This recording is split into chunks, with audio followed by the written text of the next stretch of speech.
Hola, ¿qué tal? Bien, tenemos el siguiente problema interesante que tiene que ver con los calores específicos molares a presión y a volumen constante para gases ideales.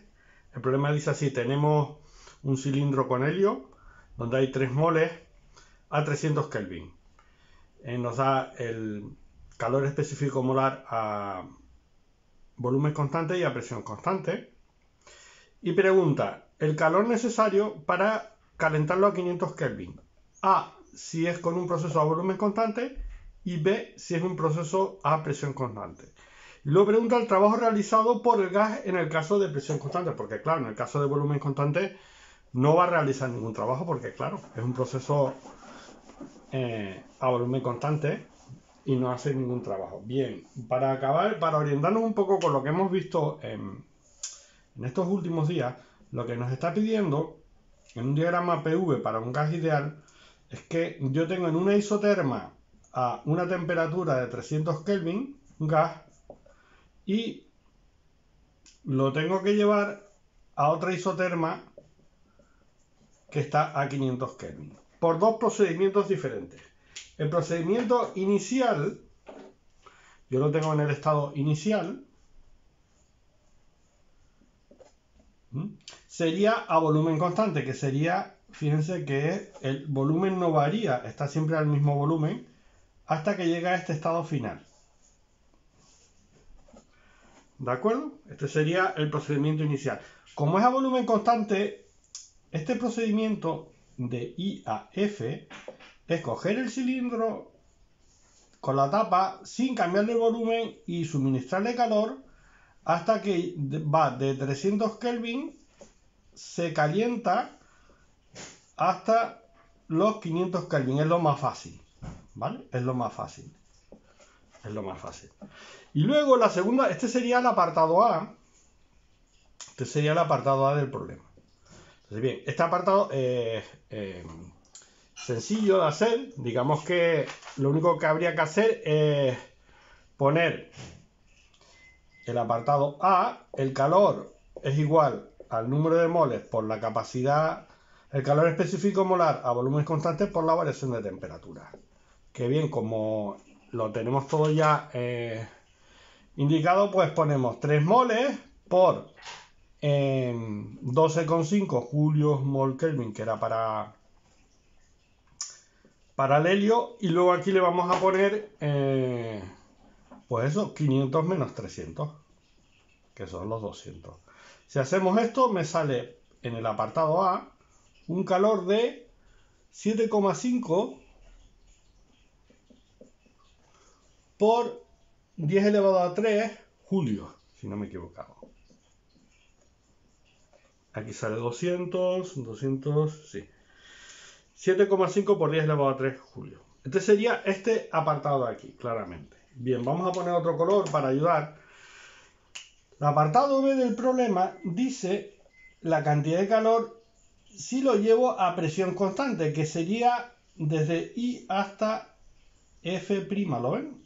Y este sería el apartado, la trayectoria B. ¿Cómo hago esto? Pues tendría que tomar el gas, tenerlo en un recipiente a 300 Kelvin, y entonces la tapa sería móvil. Y estaría, por ejemplo, la presión atmosférica, la presión constante, la que sea. Y si le suministro calor, lo que voy a hacer es que, claro, parte del calor lo voy a usar en la energía que el trabajo que va a realizar el gas para expandirse. ¿Ven? Que va a aumentar de volumen. Entonces hay que calentar más veces.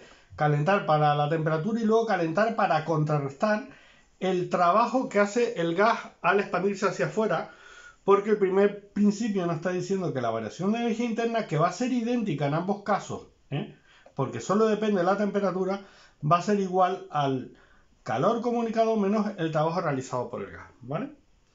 Entonces, en el caso B, además, sabemos que el calor va a ser igual al número de moles, la capacidad calorífica a presión constante y delta de T. Pues lo mismo, 3, pues es 12,5 más la R, que sale un 20,8. Y otra vez el 500 menos 300. Pues si opero todo eso me sale 12,5 por 10 elevado a 3. Sale más energía, claro, más calor. julios. ¿Lo ves? Comparándolo con este de aquí. Esto sería la segunda parte. Esta sería la segunda parte. Este sería el apartado B.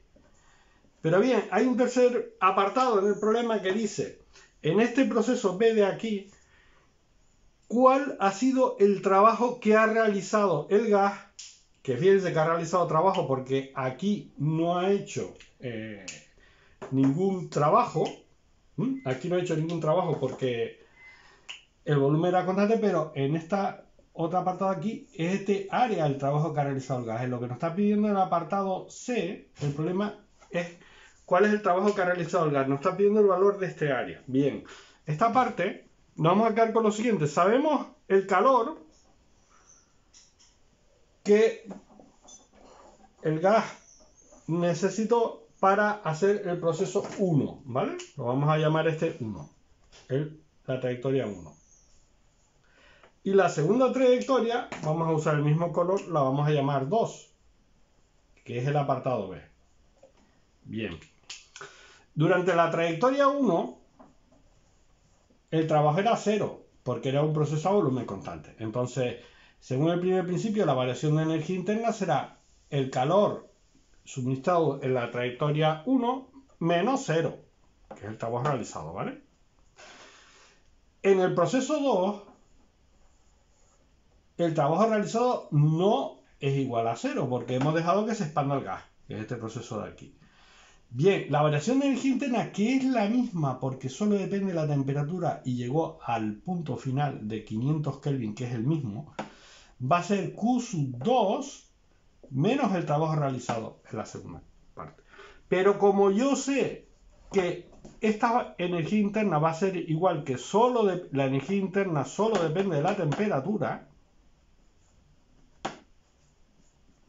estas energías internas van a ser idénticas, entonces yo voy a ser capaz de poner Q sub 1 igual a Q sub 2 menos el trabajo realizado. Es decir, el trabajo realizado por el gas va a ser igual a Q sub 2 menos Q sub 1, que es restar esta cantidad de aquí a esta cantidad de aquí. ¿Lo ves? Y si hago eso, vamos a poner aquí, pues tendría que poner 12,5 por 10 elevado a 3 julios menos 7,5 por 10 elevado a 3 julios. Y esto todo sale 5 por 10 elevado a 3 julios. 5,0 por 10 elevado a 3 julios. ¿De acuerdo? Bien, pues nada, ya está el problema resuelto.